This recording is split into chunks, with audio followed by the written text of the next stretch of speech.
I just had to hop on here and say something real quick. I'm sharing a lot of my faith journey, and it's going to be different from yours. For me, I didn't grow up in church. My mom introduced me to God. When I was in church, I learned more about his wrath rather than his love, and for that, I had ran away from God. I didn't want to know him. I didn't learn about Jesus until I was 29, and God himself told me about Jesus and the Holy Spirit. You have people who grew up in church, and they were passed the baton of faith from their, family. I didn't have that. So how else is God going to speak to me?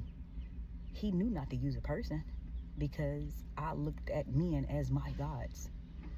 He couldn't have a pastor come into my life because I would have been so blinded, and I would have looked at him like he was God.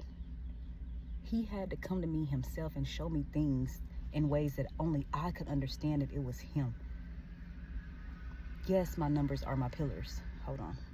But 423, those numbers are my pillars. And God used those numbers to get my attention because I started to honor my birthday. And God can use anything to speak to his children and get their attention and reveal to them. He used a pillar of cloud. He used a pillar of fire. He used a donkey to talk. He used a stick to show his miracles. A staff. Like, don't tell me what God can't use to get his children's attention. I'm not creating divination. I'm not talking about sorcery, witchcraft, and all that stuff within these numbers. That's not what I'm presenting. If I was doing that type of work, I wouldn't be leading you to Jesus Christ and inviting you into a relationship with him. So let's get that clear, okay? But I do want to share my journey with you all because a lot of people didn't grow up in church.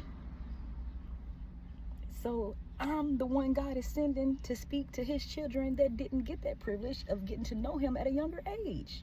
And that's okay. But your time is now.